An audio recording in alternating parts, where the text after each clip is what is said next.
esta plática se subirá a las redes, se reproducirá para que se dé a conocer y se tenga el cuidado, se prevenga a nuestros compañeros de cómo ubicar, cómo identificar las trampas, cómo superarlas y cómo hacer que la democracia tome su lugar en México rumbo hacia la cuarta transformación.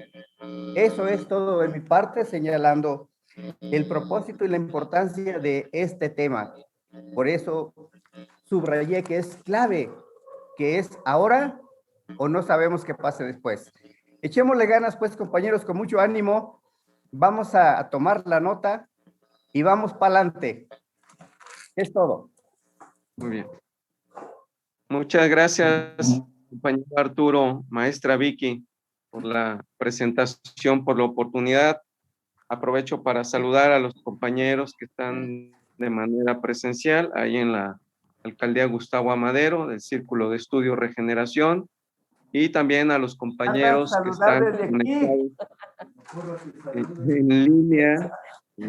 Por ahí no alcanzo a ver a todos porque estoy en un teléfono de no pantalla grande, pero les envío mis saludos. Por ahí vi que se asomó Francisco de Coyoacán en la Ciudad de México. Saludos. Así es, Carlos, un saludo también a todos. ya vi a Julio. Bueno, muchas gracias, Francisco. Saludos por allá al sur de la Ciudad de México. Muchas gracias. Con mucho cariño. Muchísimas Gracias. gracias. Bueno, miren, pues el tema que nos convoca el día de hoy es muy relevante, toda vez que no conocemos en muchas ocasiones lo que sucede tras bambalinas, tanto en el Instituto Nacional Electoral como en el mismo Tribunal Electoral del Poder Judicial de la Federación.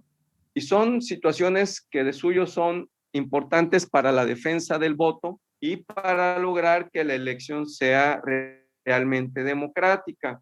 Quiero iniciar esta charla que hemos denominado Acciones para defender una elección democrática y superar los obstáculos del Instituto Nacional Electoral y el Tribunal Electoral del Poder Judicial de la Federación, con una breve semblanza sobre nuestro artículo 3º constitucional, en donde en uno de sus párrafos, todos sabemos que habla sobre la educación, y pocas veces reparamos en el tema de que ese artículo también habla de la democracia, y nos dice que la democracia es una forma de vivir, una idiosincrasia, una cultura específica, y el pueblo y el gobierno involucrados deben tener convicción respecto de ella y ejercerla cotidianamente, ojo, no solo el día de la jornada electoral. Y precisamente en ese contexto, el proceso electoral y en concreto la jornada comicial, que va a ser ahora el domingo 6 de junio,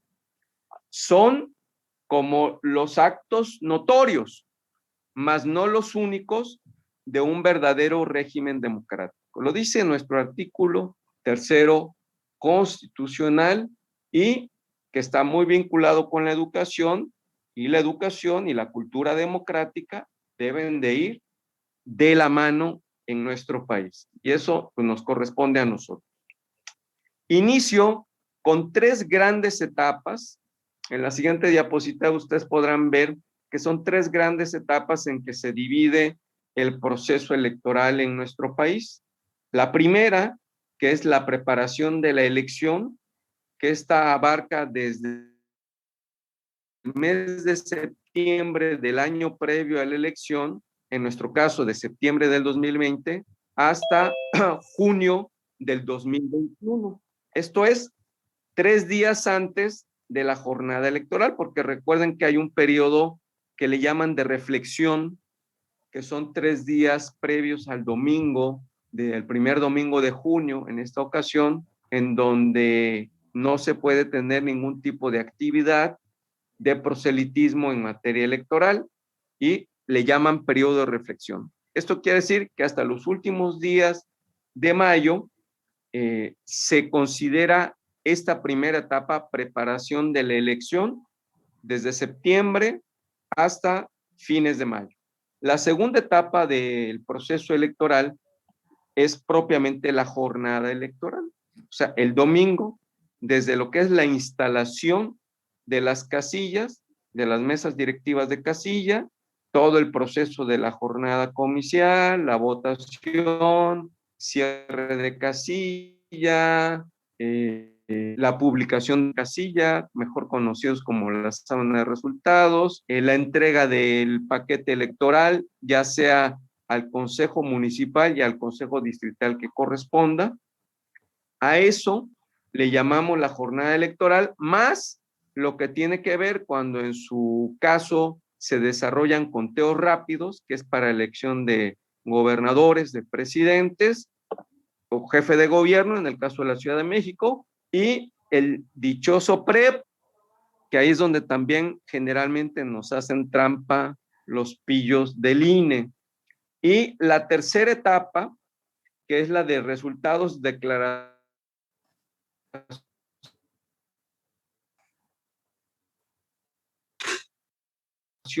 del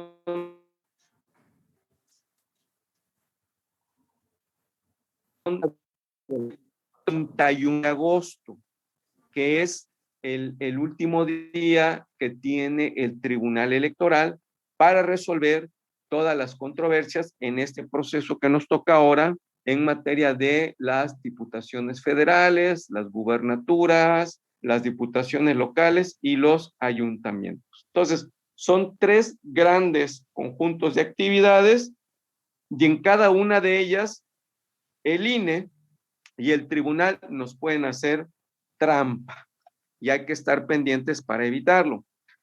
Si nos pueden ayudar con las siguientes diapositivas, hay un cuadro, es un cuadro donde se puede apreciar, ahí, gracias, en el siguiente, la siguiente, después del, ahí, gracias. Ustedes ven, la elección federal, esquemáticamente la dividí en las tres etapas que les acabo de señalar y un último que ven en los cuadritos blanco y negro que a continuación les habré de explicar. Miren, en la primera etapa que quedamos, que es la de septiembre a junio, pues esa que se llama preparación de la elección, es donde se registran los candidatos, donde se definen dónde van a quedar las casillas, donde se definen las rutas, donde se registran los que van a ser los representantes de casillas, los representantes generales, los representantes ante los consejos municipales, los representantes ante los consejos distritales locales, los representantes ante los consejos distritales federales. Vean qué universo de acreditaciones. Es una burocracia como no tienen ustedes idea. Les voy a mencionar las cifras para que vayan dimensionando de qué hablamos. Como en esta elección es una elección federal, pero es concurrente al mismo tiempo con muchas elecciones en los estados. Por ejemplo, en 15 estados es concurrente con la elección de gobernadores, gobernadoras, en 15. En otros tantos estados es concurrente con la Congreso y en otros con ayuntamientos. O sea, en todo el país va a haber elecciones, inclusive en los estados como Coahuila e Hidalgo, que tuvieron elecciones locales el año pasado, en octubre del año pasado, Coahuila tuvo elección para diputado local, pero no de alcaldes, esa la va a tener ahora. Y en el caso de Hidalgo tuvo elección de alcaldes, pero no de diputados, diputados locales y diputados federales, esa la tendrá ahora. Entonces, vean cómo va a ser una elección que en números redondos, para que tengan ustedes una dimensión, se van a elegir 21,000 cargos de elección popular. Repito, 21,000 cargos de elección popular. 21,000 cargos. Pero a eso, súmenle las cifras que les di. ¿Cuántos representantes de casillas va a haber si en esta elección se definieron 162,897 casillas? Eso es lo que determinó el INE como el universo de casillas en todo el país. Pues si partimos que como es una elección concurrente y ahora la casilla la integraron con el esquema que le llaman casilla reforzada, quiere decir que los partidos políticos tienen derecho a acreditar hasta 2 representantes propietarios y 2 suplentes por casilla. Entonces, ¿saben cuántos representantes hay que acreditar? Les doy el número. 651,704 representantes de casilla. Repito, 651,704 representantes de casilla. ¿Saben qué? Hay partidos políticos que no tienen eso en su padrón de militantes, pero ni con mucho. O sea, un partido político para registrarse con poco más de 270,000 lo logra. Pues nada más de representantes de casillas, si quiere tener representantes en todo el país, necesitan registrar 651,704. A eso súmenle los representantes generales. Recuerden que por cada 10 casillas hay un representante general. Entonces, para esta elección, para las urbanas, para las rurales, la cantidad puede ser menor, hasta 5 casillas. En números concretos, estamos hablando que para esta elección se requieren 23,610 representantes generales. Sumen 651,700 más 23,000.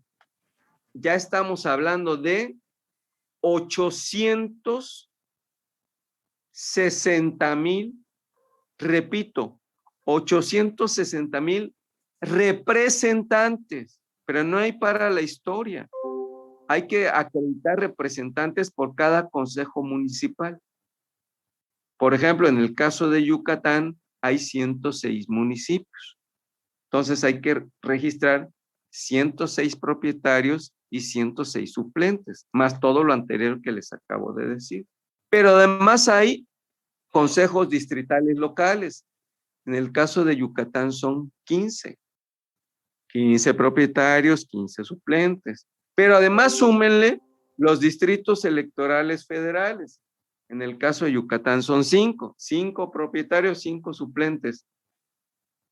¿De dónde va a salir tantas personas y tantos ciudadanos? Pues ¿saben qué sucede?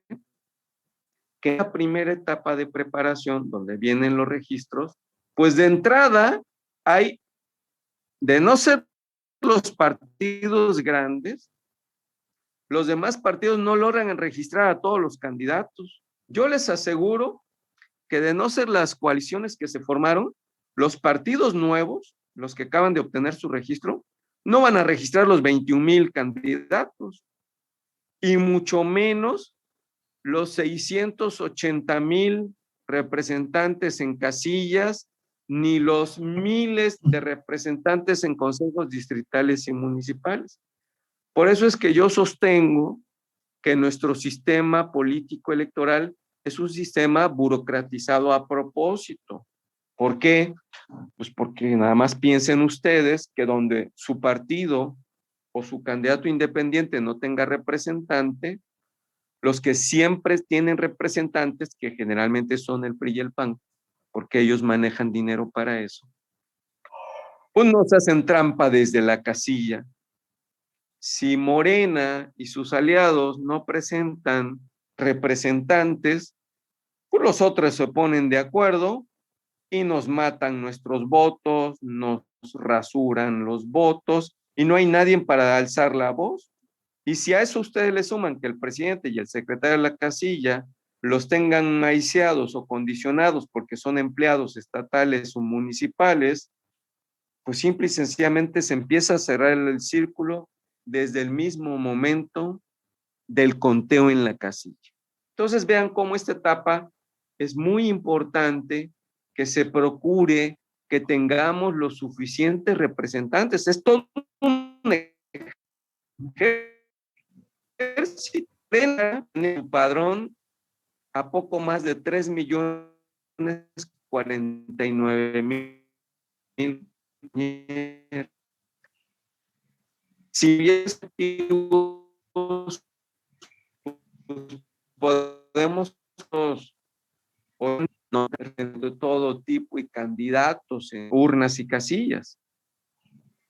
Pero de eso a que suceda, yo les voy a ser honesto. Las elecciones en que hemos participado antes como PRD, PT, Convergencia, y a partir del 2015 como Morena, nunca hemos registrado el 100% de nuestros representantes.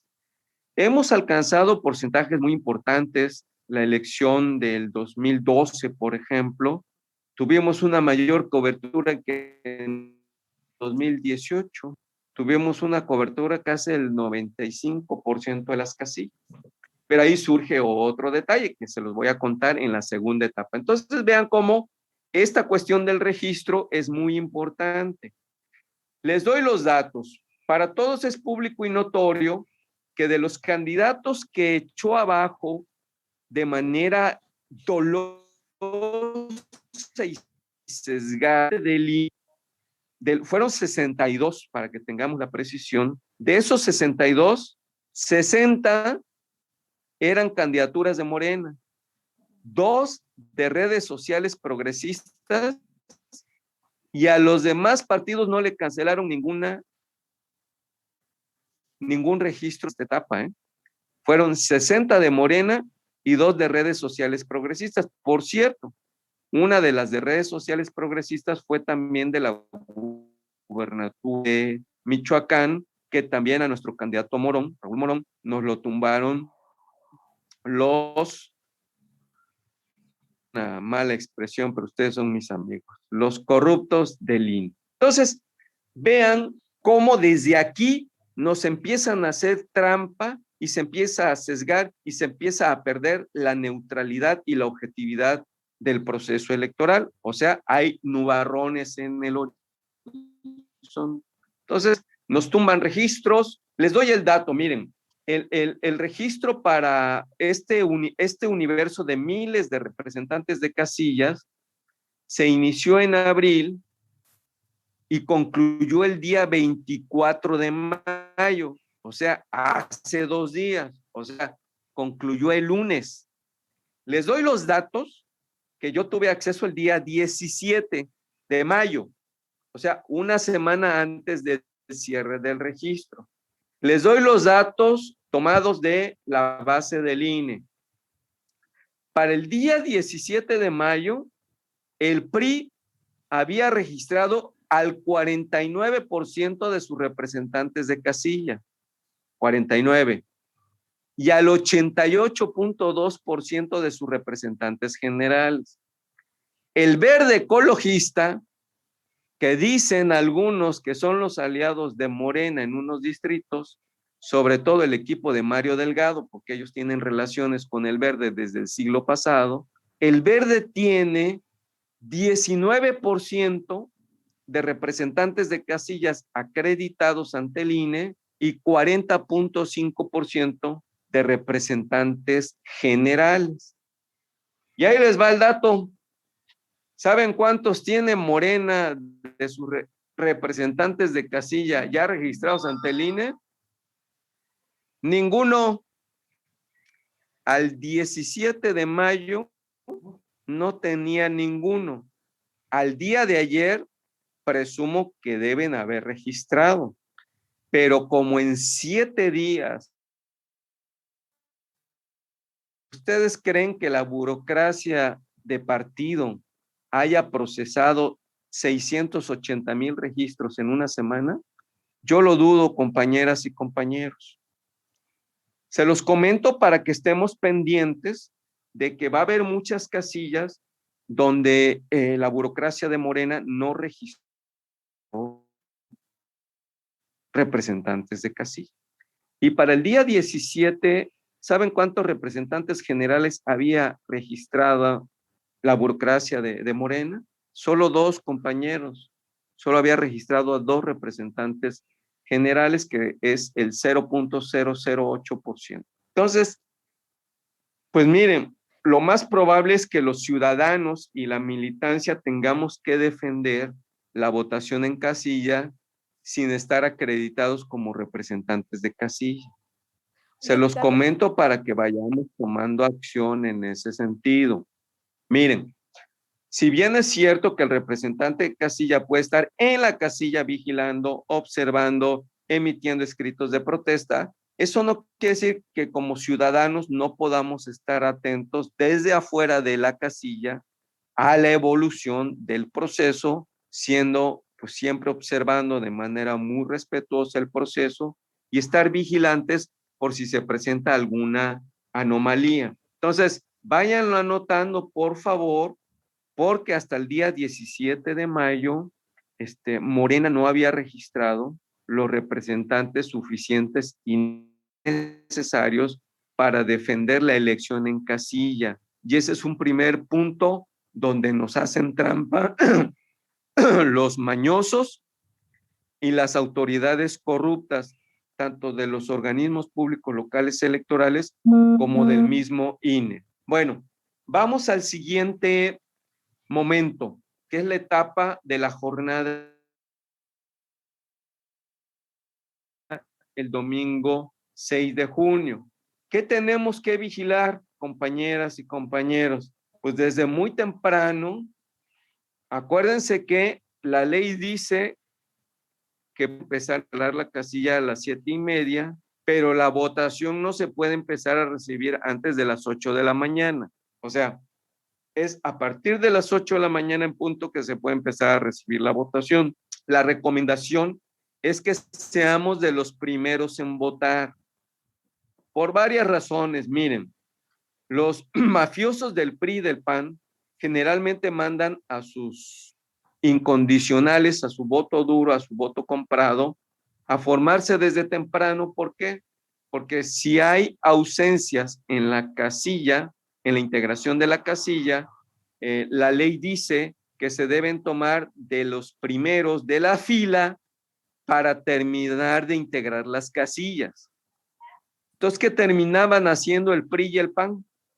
Pues como generalmente hay ausencias por distintos motivos, pues quedaban huecos en las casillas y ¿quiénes los cubrían? Priistas y panistas, que ya estaban aleccionados en cómo proceder en caso de que el otro no tuviera.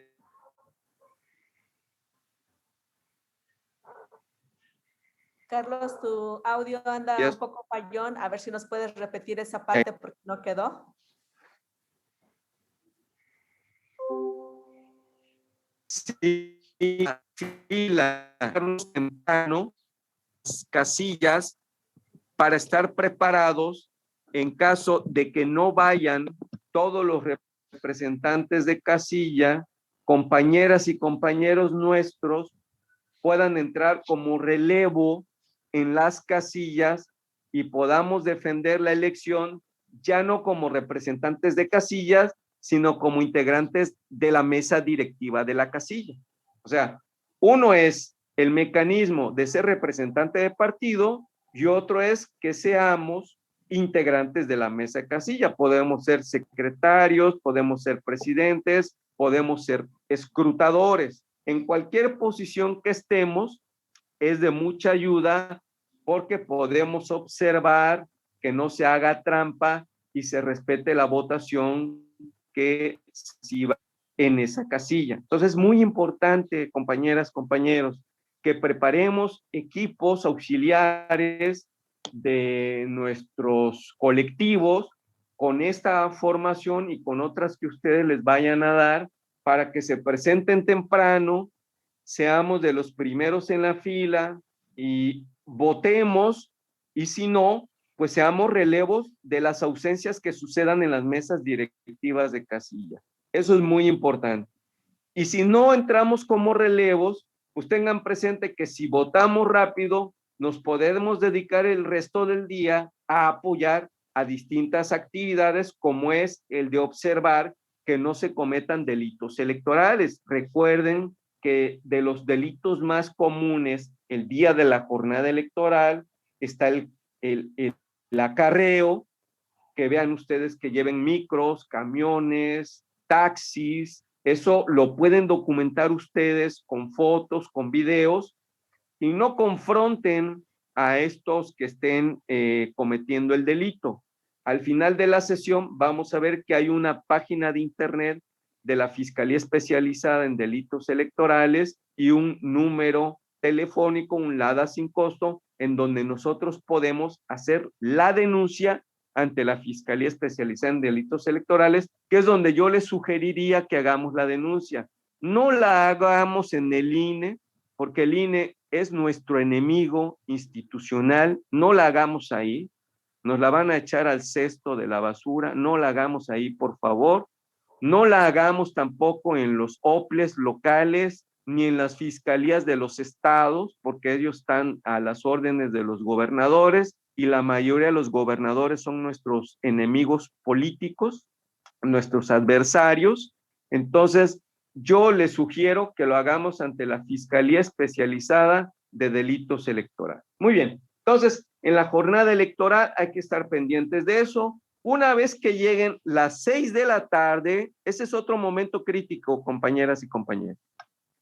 A las 6 de la tarde dice la ley que se cierra la votación, pero si hay personas en la fila que no han podido votar, tienen derecho a votar. Ojo, abusados. No es que digan, no, ya dieron las 6 y el que entró hasta la puerta, hasta aquí, los demás de la fila se van a... No, eso es ilegal, es un delito y es denunciable, ¿sale? Ténganlo presente, eso es denunciable. Si hay una fila de media cuadra o de una cuadra cuando dé las 6, debe salir el secretario y decir, hasta tal persona dieron las 6 y le entrego una ficha, un papelito o lo que sea, y hasta ahí tiene derecho a votar. Eso hay que vigilarlo muy bien, que se respete y que se cumpla. Y en el caso del horario del Pacífico, para nuestros amigos de Sinaloa, Sonora, Baja California Sur y Baja California, recuerden que ahí está desfasado el horario, entonces pues hay que ser consecuentes con el horario de su uso horario. O sea, cuando son las 8 de la noche aquí, son apenas las 6 de la tarde allá. Y cuando nosotros abrimos casillas a las 8 de la mañana, allá son las 6 de la mañana. Entonces, hay que tener muy clara esa situación, sobre todo porque están escuchando noticias el día de la jornada y nos ha pasado, compañeros, en Baja California Sur. A mí me tocó estar en el año 2005 en Baja California Sur, que como estamos pendientes de lo que sucede en México, creemos que está pasando al mismo tiempo que nosotros, ¿no? Baja California Sur trae un desfase de 2 horas con respecto al centro del país. Bueno, tengan muy presente esa situación. Entonces, en la jornada electoral, después de que se cierra la casilla, los funcionarios hacen su corte, llenan las actas, se hace el escrutinio y cómputo en casilla, y después de hacer el reconteo por lo menos 2 veces, se llena la sábana de resultados.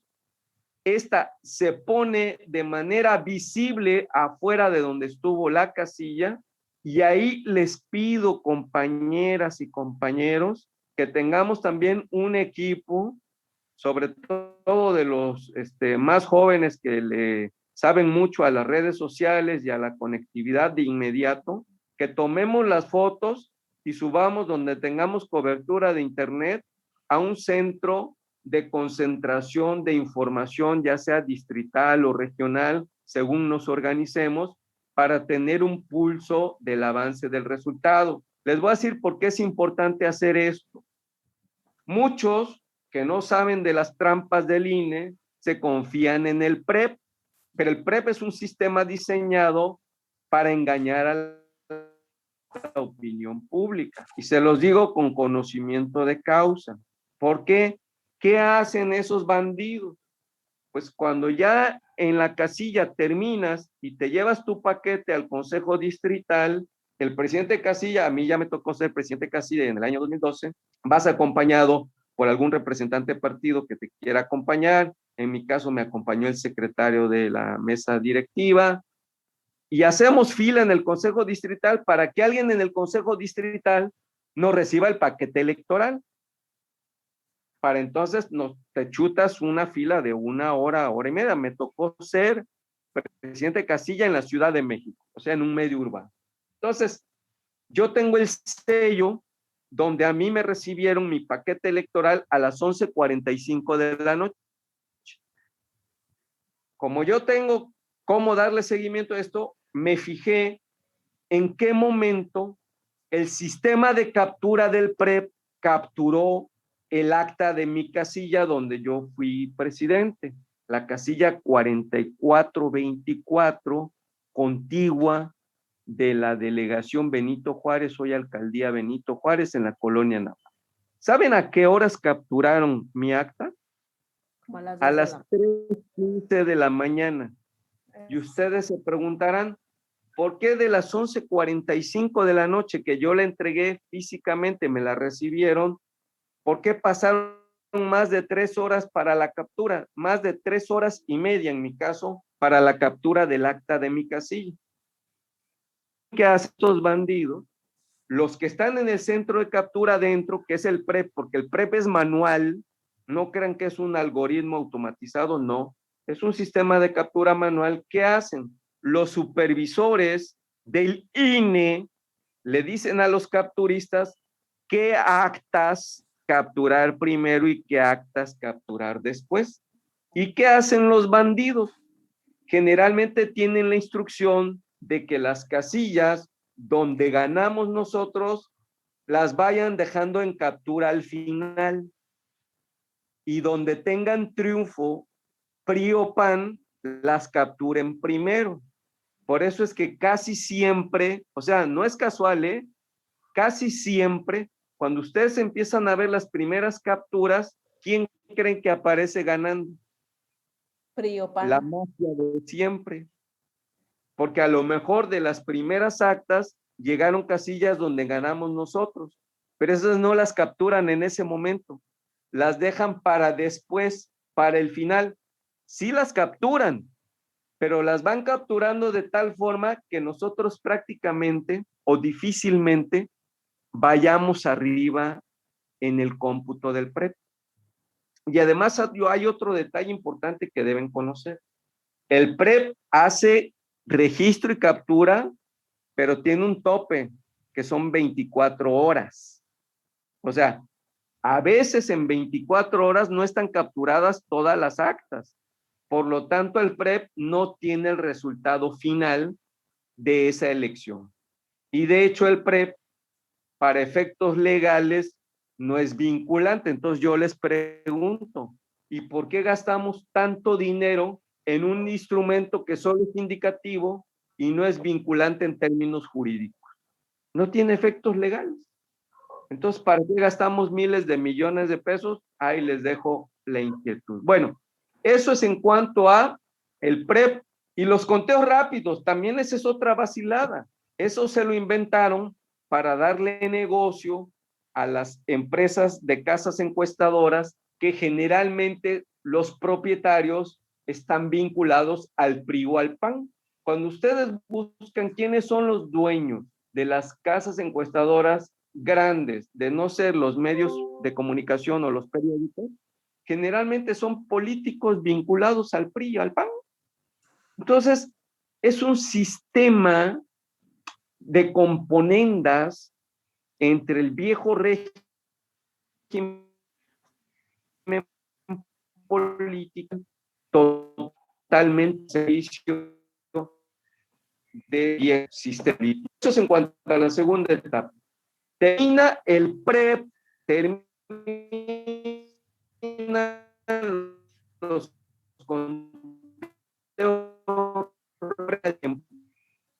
existe en la elección del 2018 un fiel, y es la de resultados y declaración de validez de las elecciones. Esta comienza formalmente al día siguiente de la jornada electoral. Pero ¿qué creen? ¿Por qué el conteo? ¿No se han preguntado por qué el conteo inicia hasta el miércoles?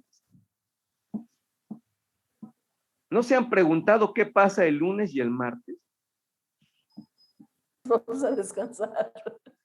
¿Por qué hasta el miércoles? Así lo dice, así lo hizo la ley hecha por los del PRI y los del PAN, aclaro. ¿Por qué el cómputo distrital y municipal es hasta el miércoles? Si ya están los paquetes desde el domingo en la noche y el lunes en la madrugada, ya están los paquetes ahí. Bueno, pues es todo un mecanismo que le abría el espectro a lo que ustedes conocieron históricamente como el mapachaje, en donde en la noche, en las bodegas que se habían sellado por parte de los consejeros distritales municipales en presencia de los representantes de los partidos políticos, por arte y magia, tumbaban puertas, se le hacían hoyos a las paredes, sucedía lo increíble y desaparecían paquetes. Y cuando no desaparecían, cuando se quitaba el sello, porque el sello se pone el domingo ya tarde o el lunes de madrugada. Y el día miércoles que empieza el cómputo, los representantes de los partidos y los consejeros distritales certifican que los sellos no hayan sido violados, porque además se pone la firma autógrafa. Pues imagínense qué tan hábil son estos sinvergüenzas que se duplicaban los sellos y se falsificaban las firmas. Hay más de una denuncia interpuesta por falsificación de firmas. Abría uno la bodega y aparecían que los paquetes lo habían recibido. Entonces, ese tema está muy mal diseñado, muy mal hecho, y yo les diría, ¿por qué no se inicia el cómputo cuando se terminan de recibir los paquetes? Que eso es el lunes en la madrugada. Hay que cambiar la ley. Ese es un punto muy sensible para que ustedes lo tengan presente. ¿Cómo podemos contrarrestar esa práctica dolosa de un sistema político electoral corrupto y decadente como el mexicano? Pues nuestro antídoto es que hagamos guardias, compañeras y compañeros. Les pido que nos organicemos para que hagamos guardias de 3 turnos, para que no sea cansado, cuando mucho turnos de 8 horas, y nos vayamos relevando y procurar que el turno de la noche pues nos abarque en un modo de transporte que podamos llegar a los lugares, nos pasemos toda la noche ahí y a la mañana, ya que haya transporte, sea relevado el compañero, de preferencia compañero más que compañera, por el tema de la seguridad del tercer turno. Nosotros así lo hicimos en el año 2018 acá en Mérida. Hicimos un equipo para estarnos relevando, pero tener ojos permanentemente para saber, porque no podíamos impedir que nos violaran la bodega, pero nos íbamos a dar cuenta de inmediato. Entonces eso es muy importante, que no lo echemos en saco roto, porque recuerden que el INE no es nuestro amigo. Bueno, entonces el miércoles empiezan los cómputos y hay que estar muy pendientes que los compañeros que estén como representantes busquen todas las causales habidas y por haber para pedir que se abran los paquetes de las casillas donde no ganamos. Aclaro, porque he conocido casos de compañeros que dicen voto por voto, casilla por casilla, y quieren que abramos hasta aquellas casillas donde ganamos nosotros. No, hay que pedir que se abran las casillas donde no ganamos nosotros. ¿Y qué resulta generalmente de esta acción? Pues que recuperamos votos, compañeras y compañeros. Entonces, yo le comentaba a la compañera Vicky, a la maestra Vicky, iniciando la jornada, que a mí me tocó hacer esa función en la elección de Mérida 2018. Logramos abrir 254 paquetes electorales de 1,000 que tiene la ciudad de Mérida, un poquito más del 25%, y recuperamos 14,000 votos, compañeras y compañeros, 14,000 votos. O sea, aunque en 2018 ganamos la elección en muchos lugares del país, nos hicieron trampa, 14,000 votos en la elección de Mérida. Bueno, entonces, estos cómputos, ¿hasta qué día se pueden prolongar? Hasta el domingo siguiente. O sea, del miércoles al domingo podemos estar revisando paquetes, verificando que la información sea consistente, y ahí sale otra acta que ahorita la vamos a ver en las diapositivas después de este cuadro para que vean un ejemplar de cómo está. Y bueno, ya con el cómputo del acta, entonces esas actas del Consejo Distrital o Municipal se envían al Instituto Electoral Local o al INE para que se emita la constancia de validez, ojo, así se llama, constancia de validez, y esa se constituya en constancia que acredita el triunfo del candidato o de la candidata. Entonces, es un proceso igual burocrático. Y ya para terminar este cuadrito, que es el gran resumen de la presentación, miren, dada la conducta asumida por el Consejo General del INE y de muchos de sus órganos, ya está tomada la decisión política, que sea vía el Senado de la República o vía la Consejería Jurídica de la Presidencia de la República, que se va a presentar una reforma político-electoral en el mes de julio, inclusive antes de que termine la actual legislatura, que estará concluyendo a fines de agosto. Esto es muy importante tenerlo presente. Solo que ganemos la mayoría en San Lázaro, esta reforma político-electoral podría esperar al primer periodo ordinario de la siguiente legislatura. Pero de no, antes de que se vayan los diputados de esta legislatura, se va a meter la reforma político-electoral, que ya está muy avanzada y trabajada. Y bueno, y otro detalle que quiero compartirles y que no echemos en saco roto. Tengan presente que la única manera de inhibir que las instituciones neoliberales nos hagan trampa es la movilización social. Ojo, con el tema de la pandemia han pretendido desactivar las movilizaciones que nosotros hicimos durante muchos años. Yo les voy a decir que si hay una intentona por parte del instituto de hacer o por parte del Tribunal Electoral de declarar nulas las elecciones, vamos a tener que salir a las calles. Y ustedes saben que no va a ser ni la primera ni la última vez que lo vamos a hacer, y les vamos a demostrar quién toma las decisiones en este país. Las decisiones las toma el pueblo organizado, no un grupo de burócratas decadentes que representan a lo peor de la nación mexicana. Eso ténganlo presente, y sobre todo que la OEA, como órgano interventor de los Estados Unidos, está tratando de crear las condiciones como lo hizo en Bolivia hace poco más de un año, que fue un tema de carácter electoral. La reelección de Evo detonó en un golpe de Estado. Y los gringos andan muy, no nos confiemos, tomemos nuestras providencias. Otra cuestión para concluir ya con nuestro cuadro es que en este proceso electoral el Consejo General del INE no ha respetado el artículo 105 constitucional, fracción segunda, que dice con mucha claridad que durante los 90 días previos a la elección no se puede hacer, pasado ese periodo, o sea, 90 días antes de la elección es la fecha límite para hacer modificaciones a la ley.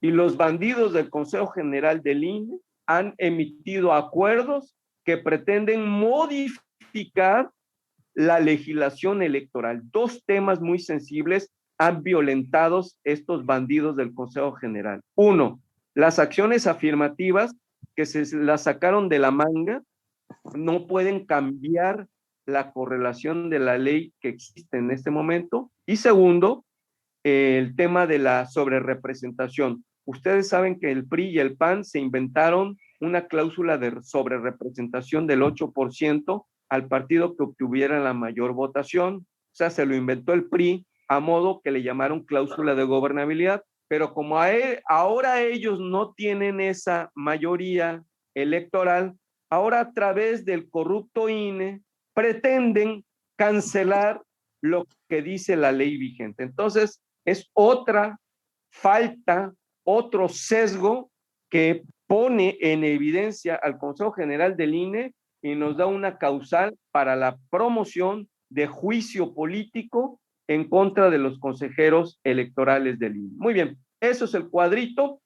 Y ya rápidamente las siguientes diapositivas se muestra lo que son los organismos administrativos electorales. Recuerden que ahí el artículo 41 constitucional dice claramente que el INE es un órgano público autónomo. Repito, órgano público autónomo, pero el Lorenzo Córdoba, Ciro Murayama y la consejera Zavala se autodenominan órganos constitucionales autónomos y se quieren inventar la idea de que son como un cuarto poder. ¿Saben qué? No lo son porque la Constitución no lo marca. Repito, la Constitución, artículo 41, es muy claro, dice que es un organismo público, con autonomía. Eso es lo que es. Y por lo tanto, está subordinado a los otros tres poderes. Entonces, esos a nivel nacional, el INE, recuerden que hubo una reforma electoral impulsada por el PRI, que canceló al IFE y creó al INE, y lo único que lograron es que Lorenzo Córdoba lleve 11 años como consejero y él pretende chutarse 13 años. Eso es una barbaridad, eso es un abuso, eso es una reelección de facto. De hecho, el que dure en 9 años es una verdadera grosería, es antidemocrático. Entonces, para que lo tengan claro, Lorenzo Córdoba lleva 11 años porque se chutó unos años de IFE y ahora otros de INE. Entonces, ténganlo presente. Y en los estados hay 32 organismos públicos locales electorales, conocidos como OPLES, que son como los órganos caciquiles que están bajo la férula de los gobernadores y actúan a instancia y al interés del gobernador en turno. Quiero ponerles el caso de Yucatán, que es donde me encuentro en este momento. Nada más para que tengan idea, la presidenta consejera del organismo público local de Yucatán es la hermana de la secretaria de Finanzas del gobierno del estado de Yucatán. Repito, es la hermana de sangre de la secretaria de Administración y Finanzas del gobierno panista de Yucatán. ¿Qué creen que va a hacer la hermana en el órgano electoral local? ¿A quién le va a dar la ventaja? Pues al Partido Acción Nacional del país, lo cual nos demuestra que el modelo no es democrático, no positivas. La siguiente es el cual les adelanté sobre el avance que hay en la acreditación de los representantes, ya se las comenté, ahí se ve que Morena estaba muy atrasado. La siguiente, que es la que nos habla del PREP, con sus detalles, que ya también se los comenté, que no tiene efectos jurídicos, dura 24 horas, es solo un indicativo, nos cuesta mucho dinero y al final no tiene efectos legales. Habría que replantearnos si tiene sentido gastar tanto dinero, porque además manipulan la información para que casi siempre aparezcan adelante los partidos políticos que son contrarios a la cuarta transformación. Entonces, eso es en cuanto a eso. En la siguiente diapositiva les puse un espécimen de un acta de la jornada electoral. Prácticamente no han cambiado. Esta que les puse es de la elección 2011-2012. No las han cambiado. Es el papel ese copiante, que hay también otra queja. Miren cuántas elecciones ha habido y siguen con lo mismo. Es uno original y papel copiante para la otra. Pero imagínense la copia al partido 5, 6, 7, 8, 9, 10. Son ilegibles. ¿Para qué gastamos dinero en un sistema arcaico de papel a la antigüita que no sirve? Porque como representantes tenemos que pedirle al organismo electoral que nos expida copias certificadas, porque la copia que nos dan en casilla es ilegible. La que le toca a Morena, como somos de los partidos más nuevos, nos dieron el registro en 2014, nuestra copia es ilegible. Yo tengo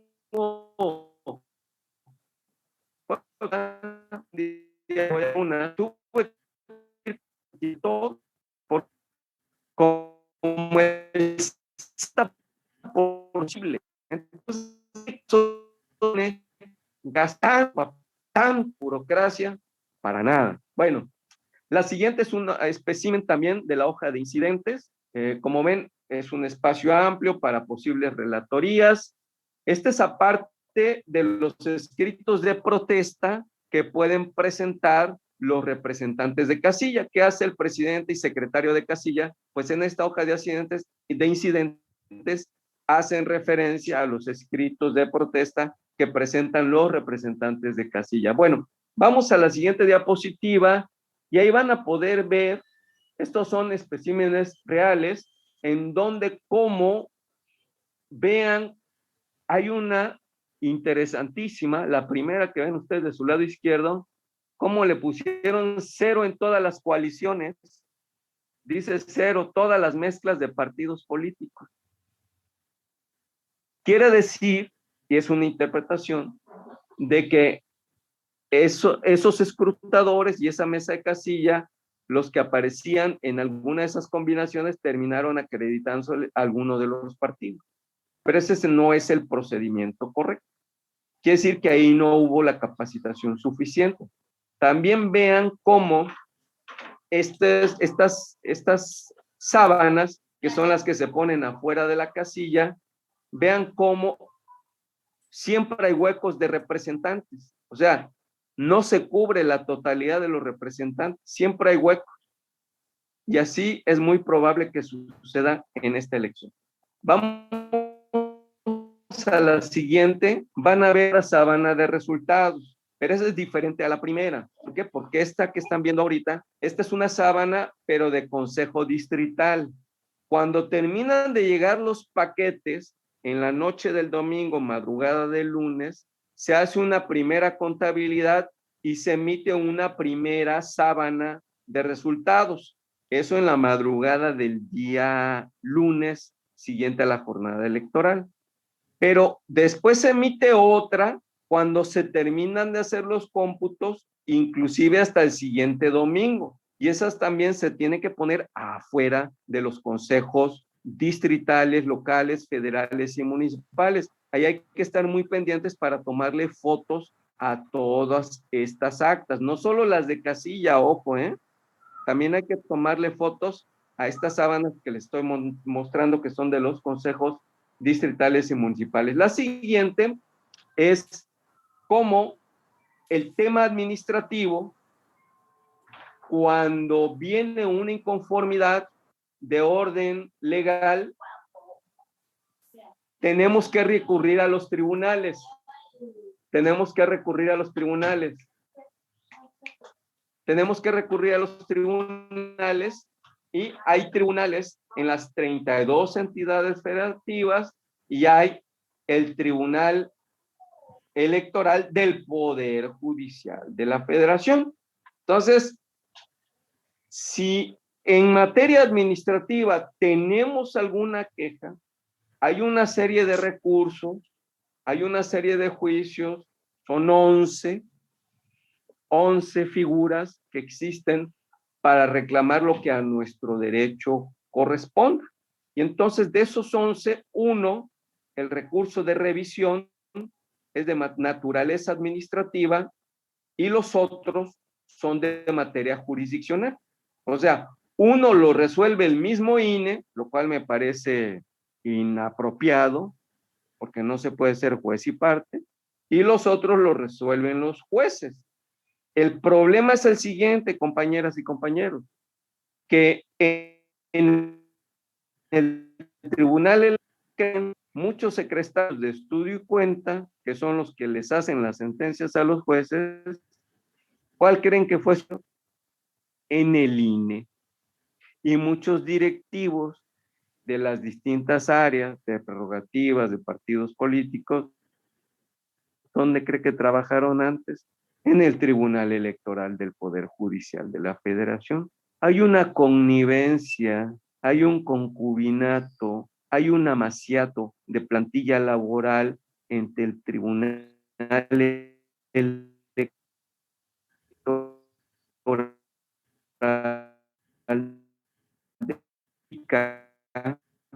o cuando se agencia el INE, Tribunal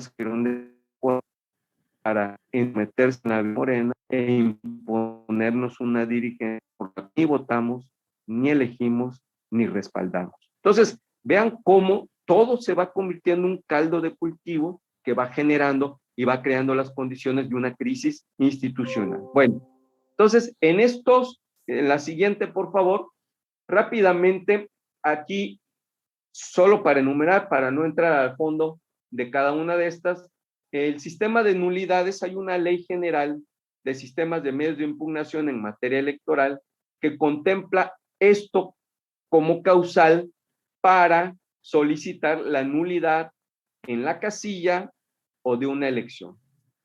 Nos dice, solo se puede invocar por las causas previstas por la ley, que ahorita vamos a ver cuáles son esas causas genéricas.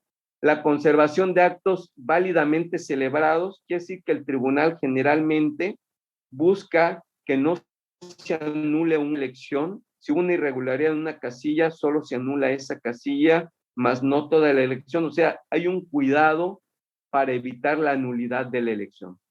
Dice, la irregularidad debe ser determinante, o sea, no solo que en una casilla podamos acreditar que hubo trampa o en 2 o 3. Les recuerdo que para que una elección se pueda anular, tiene que haber irregularidades en más del 20% de las casillas o que no se instale el 20% de las casillas, tratándose de elección para diputados federales, ¿no? Luego, nos dice solamente proceden las conductas calificadas como graves. O sea, si es una conducta calificada como no grave, no se anula esa casilla. Que opera de manera individual, o sea, solo se anula una casilla, el caso específico, solo contra conductas generalizadas, nadie puede aprovecharse de su propio dolo, o sea, que yo pueda demandar una irregularidad y yo me beneficie de esa misma. La potestad anulatoria de oficio, que acuérdense que hay una facultad que ahora obliga que aunque no haya denuncia por parte promovente, pues tiene que haber una actuación por parte de la autoridad de manera oficiosa. Respeto a los principios constitucionales y legales y la definitividad y preclusión. Y ahí les pongo las jurisprudencias que hacen la relatoría. Y bueno, y en las siguientes diapositivas viene ya lo que son las causales específicas para anular, donde es el centro y el corazón de una elección, que son las casillas. Rápidamente les menciono algunos: instalar la casilla en lugar distinto al autorizado. Si no hay una causal fuerte como una inundación o un terremoto, pues no habría razón objetiva para cambiarla. Entregar el paquete electoral al Consejo Distrito Municipal fuera de los plazos autorizados. Realizar el escrutinio y cómputo en local diferente al autorizado. Recibir la votación en fecha distinta a la señalada para la celebración de la elección. Aquí déjeme hacer una pausa rapidito. En Chile acaba de haber una elección muy interesante para una nueva constitución y elecciones, y que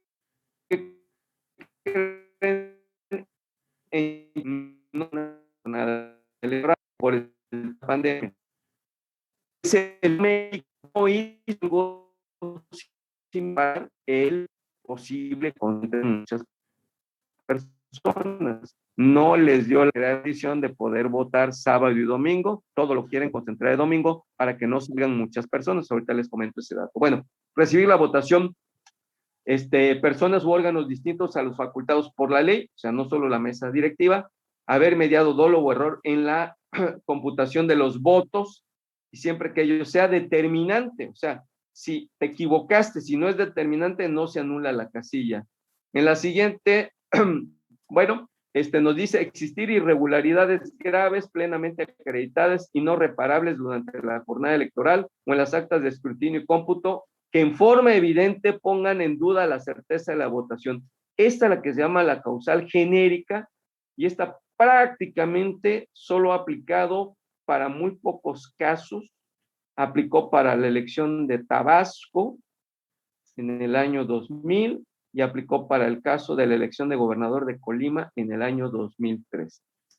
Y bueno, ya rápidamente para ir concluyendo, tenemos que en la reforma constitucional del año 2007 y 2008, el PRI y el PAN se inventaron que, aparte de la Suprema Corte de Justicia, que tiene las veces de Tribunal Constitucional, se inventaron que el Tribunal Electoral del Poder Judicial de la Federación también fuese no solo un tribunal de legalidad, sino un tribunal de constitucionalidad. O sea, en México tenemos dos tribunales constitucionales, ¿cómo la ven? La Suprema Corte de Justicia y el Tribunal Electoral del Poder Judicial de la Federación. O sea, mis cuates, los magistrados del Tribunal Electoral, tienen el mismo rango que los ministros de la Suprema Corte de Justicia.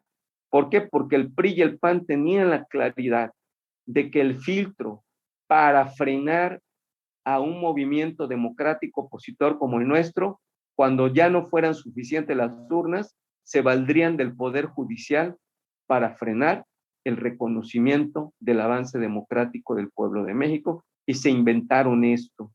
Entonces hay que tenerlo muy presente para el nuevo diseño constitucional. El Tribunal Electoral no debe ser o Tribunal Constitucional, o lo metemos como una sala más de la Suprema Corte de Justicia, pero no le podemos dar ese rango de Tribunal Constitucional, porque ¿a qué nos obliga? Que si hacen una canallada como las que acostumbran, pues nos obligan a ir a la Corte Interamericana de Derechos Humanos, a la Comisión Interamericana que está en Washington y a la Corte Interamericana que está en San José de Costa Rica.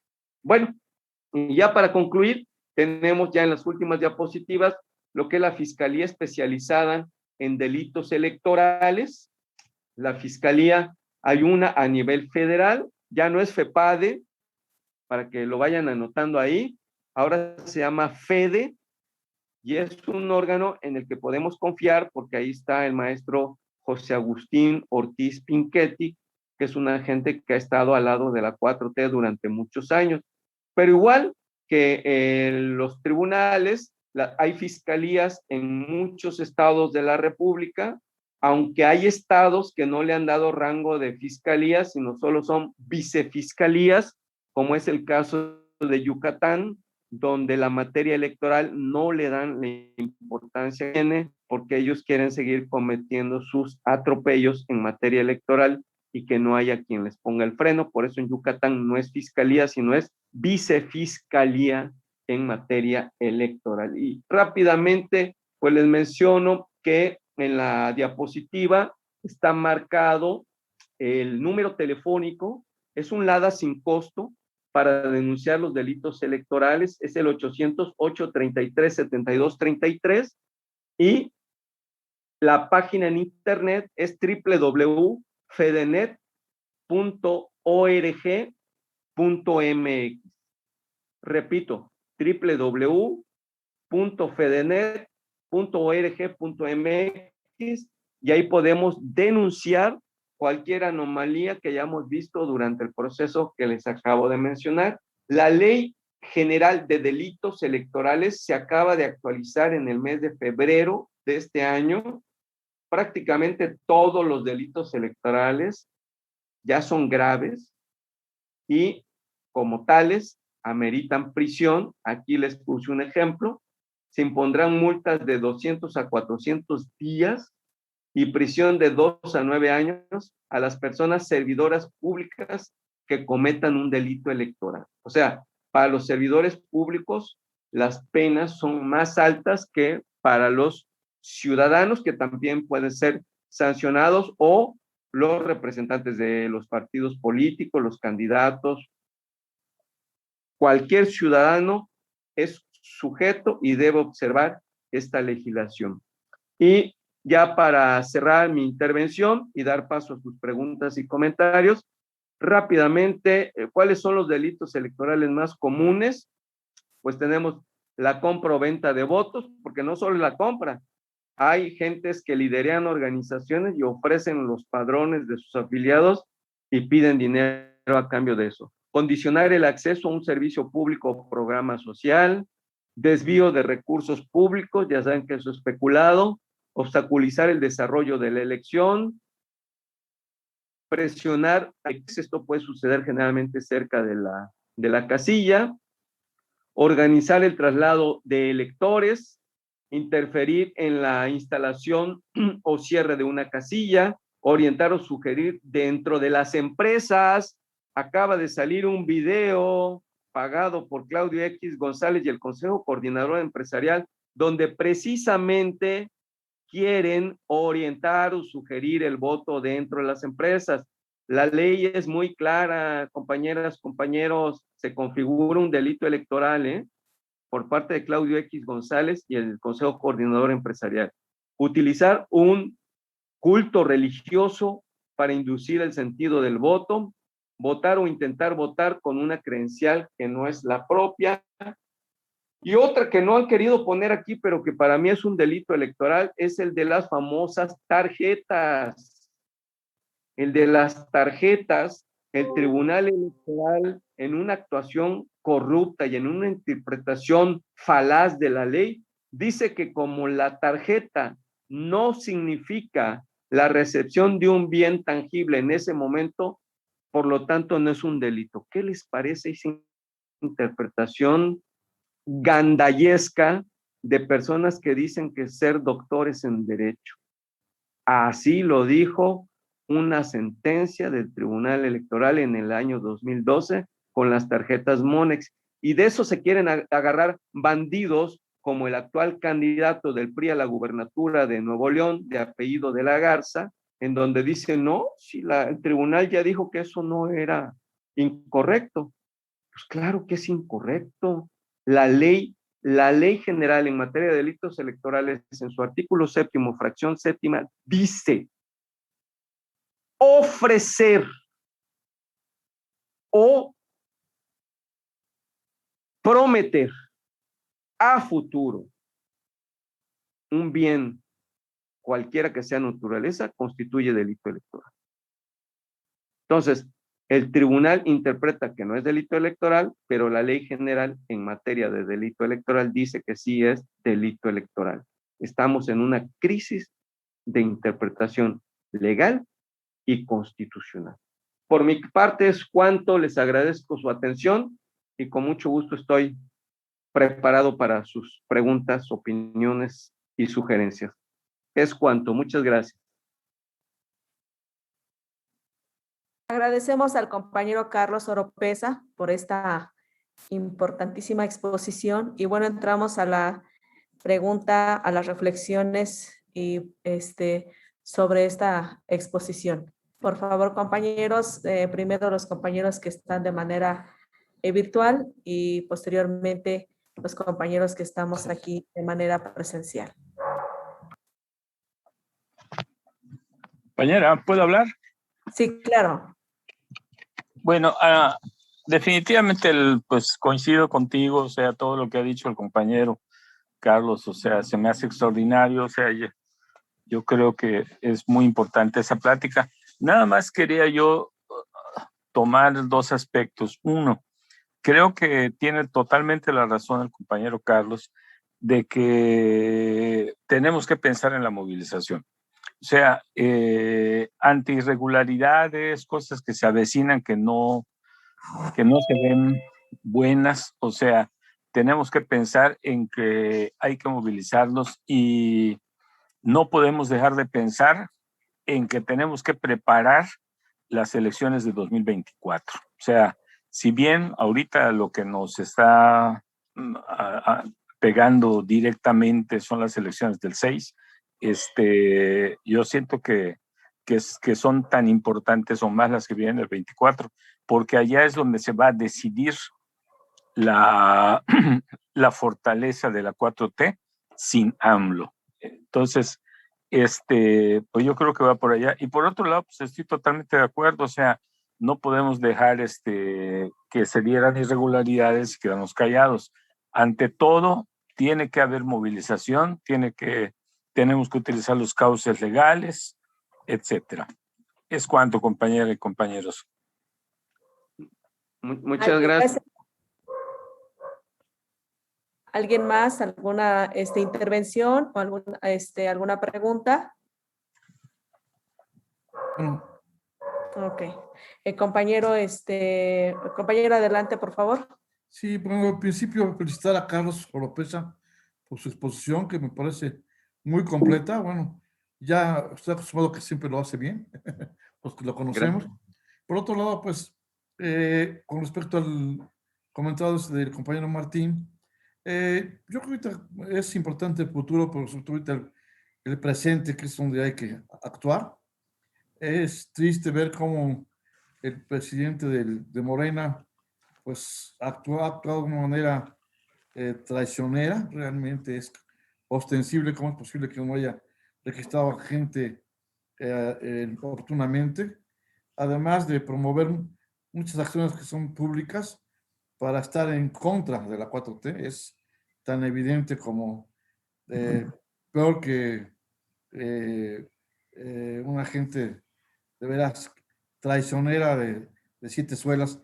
Y sí, la movilización va a ser muy importante y terminar con el INE, porque el INE pues, es la antidemocracia internacional plasmada en un país que quiere salir adelante y que fundamentalmente buscamos erradicar tantas malas prácticas. Esto que ha descrito Carlos, de veras es una trampa tras trampa para que las cosas hagan a modo de la gente que no quiere el país. Este es mi comentario. Le agradecemos, compañero. Bueno, aquí hay una pregunta del profesor Jaramillo. Le dejo la palabra. Gracias. Después de la completa y excelente exposición que hizo nuestro compañero Carlos Oropesa a este tema, Gracias a todos. pues gracias a ti por esta oportunidad de darnos aclaraciones, prevenirnos. Y yo quiero reiterar lo primero de que es clave este proceso electoral para la 4T, por todo lo que ya dijiste y porque si nosotros no ganamos en este periodo, podemos tener problemas muy graves en lo que sigue del proceso de la 4T. Ya no reiteraré específicamente en detalle esto, pero eso es una necesidad de que tenemos que ganar este proceso, por lo cual debe tener un compromiso de cada uno de los militantes y participantes de este proceso.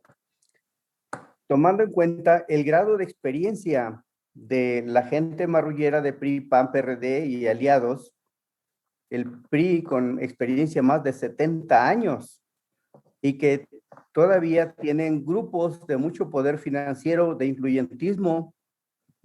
Tan solo demuestra está el INE, el TEC, los magistrados. Entonces, sí es un proceso de mucha delicadeza.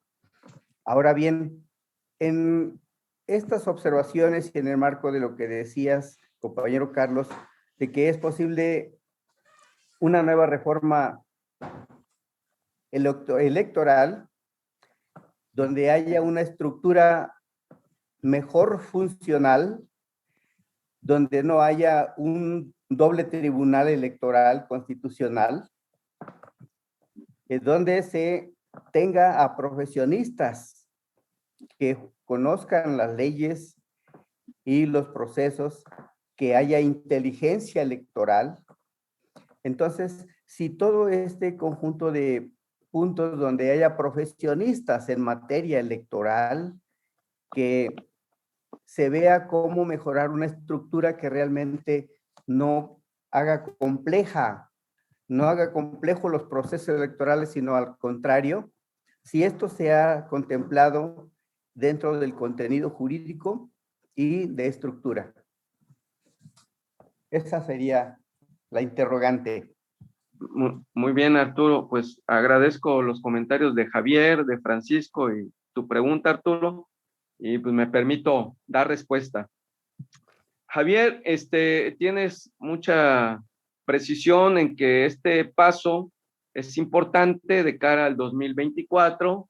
Es importante, aunque los procesos electorales intermedios históricamente convocan a menos electores que las elecciones presidenciales. Les doy dos datos. La elección intermedia del 2015 tuvo una participación del 47% del electorado.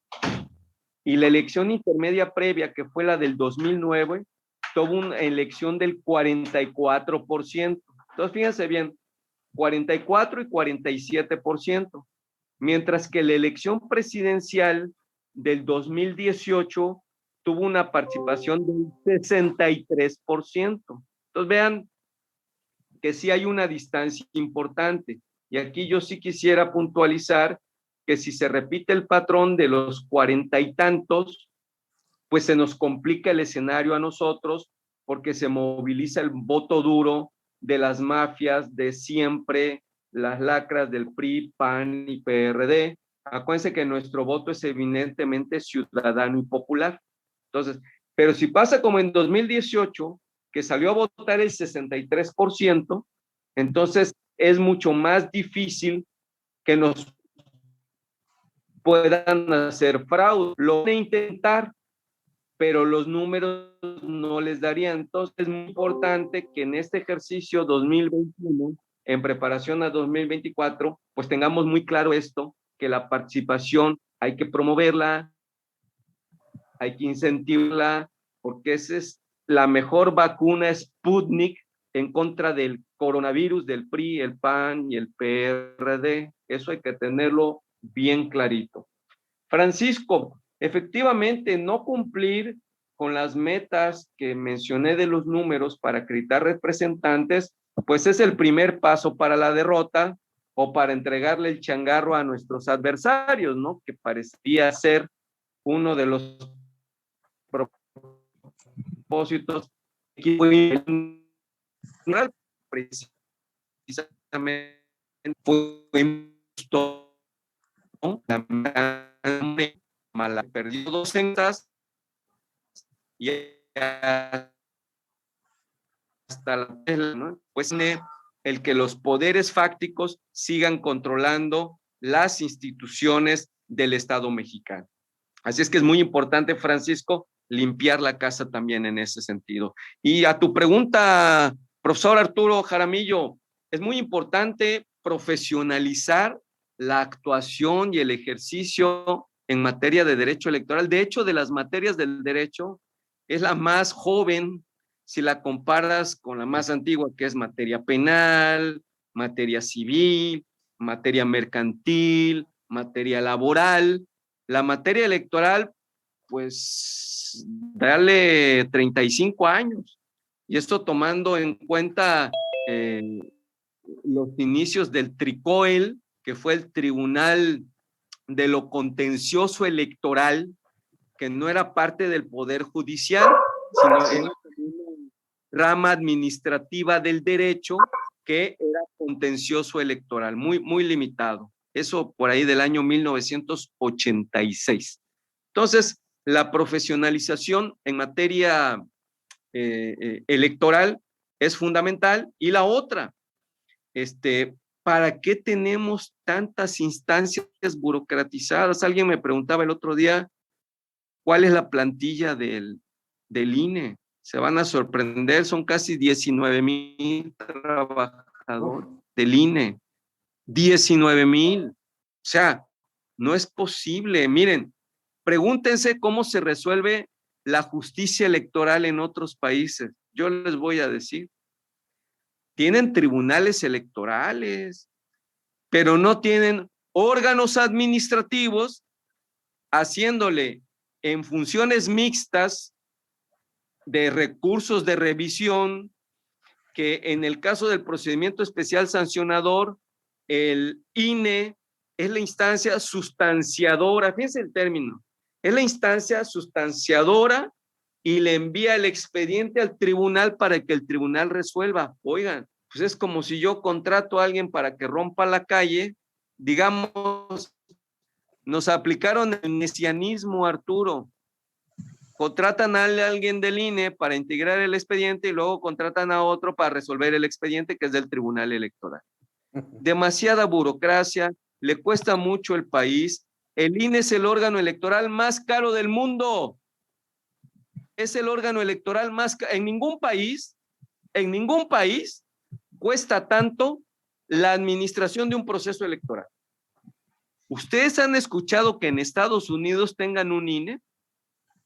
¿Ustedes han escuchado que en Rusia tengan un INE?